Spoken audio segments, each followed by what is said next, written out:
What's up, Ghosts and Ghouls? It's the one, the only JT Ripper, and I'm here with Todd of Thunder. And today, we're back with one of our reviews of Five Nights at Freddy's.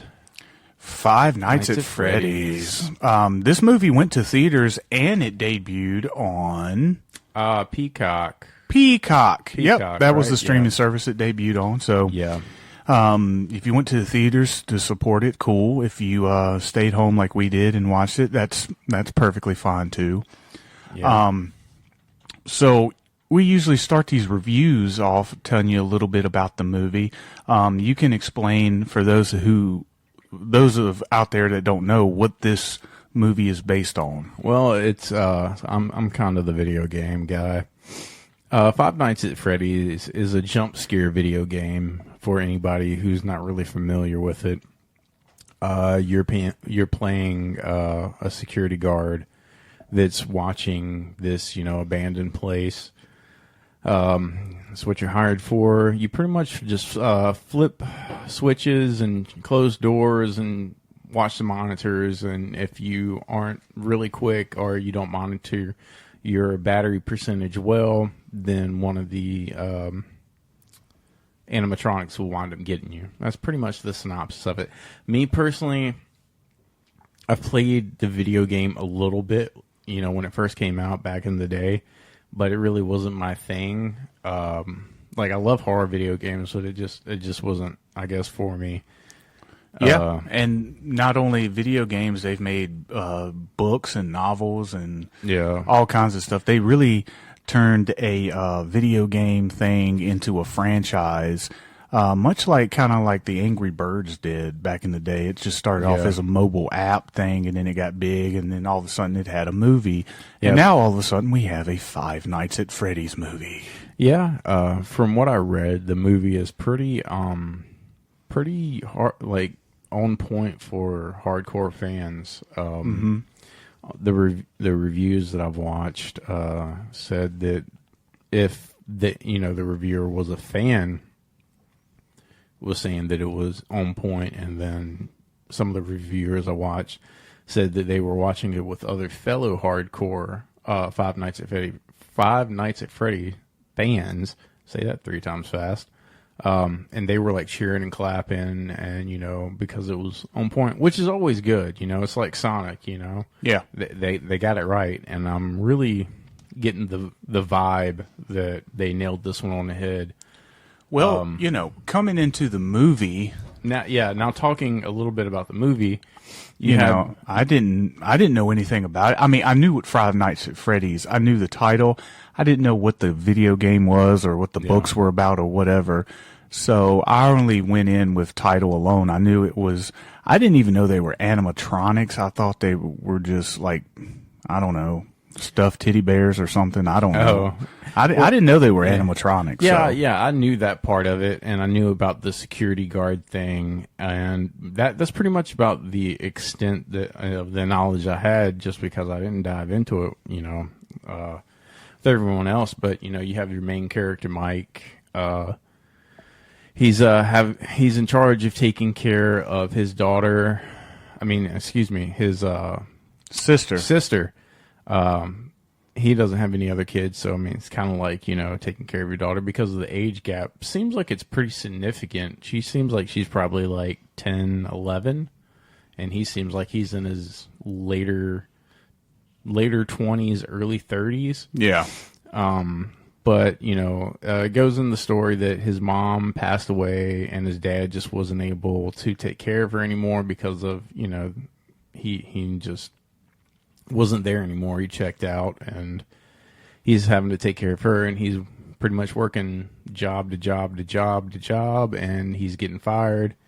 And kind of a last resort, he goes to like this hiring agency, or he's working through finding jobs with this hiring agency. And this is where Matthew Lillard comes in. He is one of he is the main guy in hiring. Yeah, and he offers him this job, taking care last resort. Yeah, and it's kind of weird because he's like, this place isn't in operation anymore, but we still need a night guard there because, you know, people break in and vandalize and do graffiti and all that shit.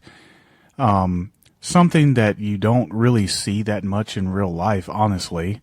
But yeah, he talks about the owner is trying to preserve the building. Yeah, they're trying to turn it into like a landmark where it's not to be bulldozed down or anything like that, you know. And apparently the owner just won't get rid of it. So he goes and stays the first night, and then that's when, well, not the first time. Before he goes into backtracking a little bit, he got fired from his job because he thought this little kid was being kidnapped. Come to find out through good storytelling that you find out that his brother, or their brother, because it was both of their brothers. She just wasn't born yet, and he got kidnapped and I'm guessing never seen again, or possibly killed. It really didn't. We assume he did murder him. Excuse me. What am I saying? The end of the movie, they confirmed that. Who knew I've gone cross-eyed? Yeah. Whoops. Sorry, ladies and gentlemen. It's been a long day. Yeah, and just to fill in a couple questions you might have, this guy is a security guard. The job that Mr. Ripper is talking about is he's like at a mall, and he thinks that this kid is getting kidnapped, but really it was the parent just being an asshole, and he was, you know, and that jogged the memory back to when he saw his own little brother getting kidnapped. So it's kind of like one of those, you know, non-flashbacks. Yeah. And it seems like that he had always been in security. That's kind of how they, you know, came up with him doing this job. And mainly they were recommended because, you know, he's one of those I have to work alone type of guys. And me being a security guard myself who works third shift, who takes care of a empty building from 12 o'clock at night until 12 the next day, I knew exactly what it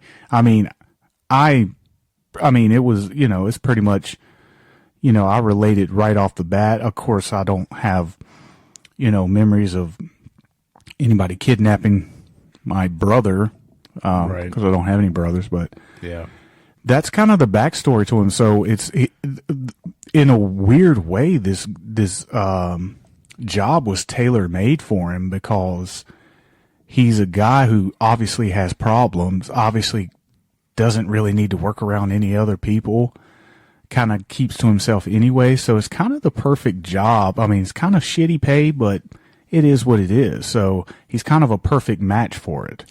Yeah, but he has to take it because I'm guessing, I think it was his aunt was trying to get sole custody of his sister because she wanted the money that came along with his sister, and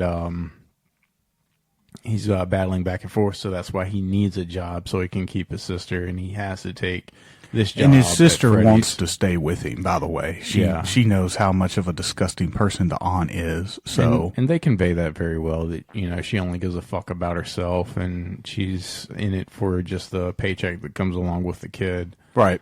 But it turns out that his fucked up dream actually is connecting to this job. Well, I think what it was is that he falls asleep. He sleeps a lot because he's trying to figure out who took his brother by what he remembers through dreaming. I don't know if that's a real thing or people try to do that or not. But anyway, when he goes to be a security guard at Five Nights at Freddy's, his dream's different. And then you have these 5 kids in his dreams that he's never met before, and then they take off running, and then he wakes up and everything like that. And each time he dreams, they go a little bit more further, and he gets right there. You know, he's asking the question, and it's almost there, and then he wakes up, and then the next time he does it, goes maybe a little bit more further, and it's just kind of becoming a like repeat thing. Yeah, and he's having to find a babysitter for his sister, and come to find out that the babysitter that he was using was in cahoots with his aunt, and then they are trying to set him up so he can get fired, so he'll lose custody.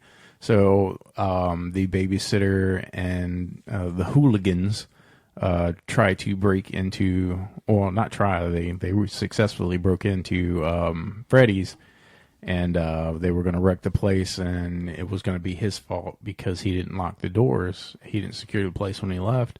And that's when the animatronics were fucking alive. Yep, that's when we get our first real take. Of course, the movie opens with the previous security guard getting slashed by these animatronics. Yeah.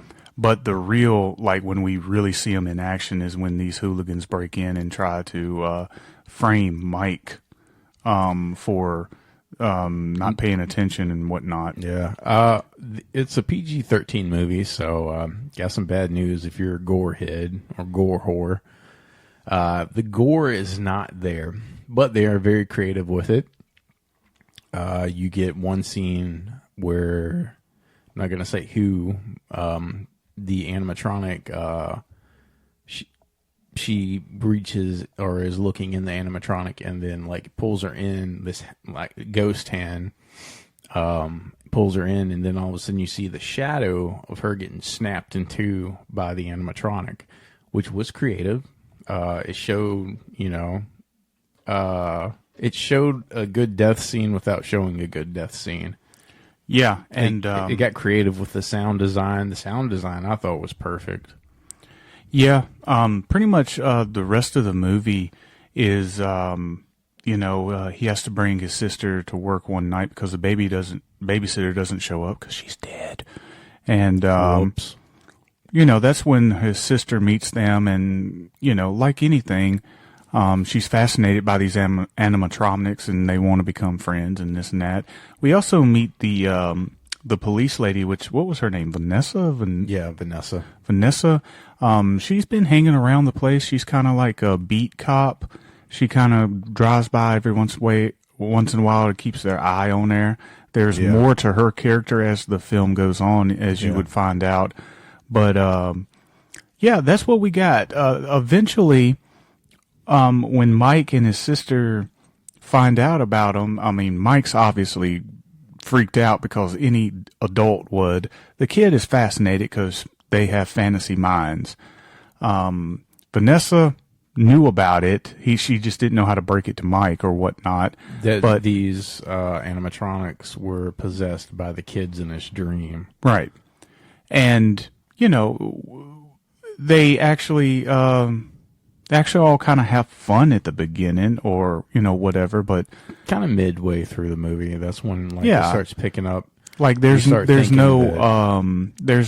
like right off the bat that any danger is coming or whatnot. It's kind of one of those calm before the storm type of deals. Well, he knew that something was up, but he was so desperate to try to figure out his brother that he was willing to sacrifice his sister, because that's what they wanted. They wanted his sister to quote unquote play with them forever, and they were going to reveal to him, or so he thought. And then he had the dream, and then the main kid was like, "This is what you want, right?" And pretty much they were saying that, like, as long as Mike is pretty much dead, well, if he can have this dream for the rest of his life. Well, if he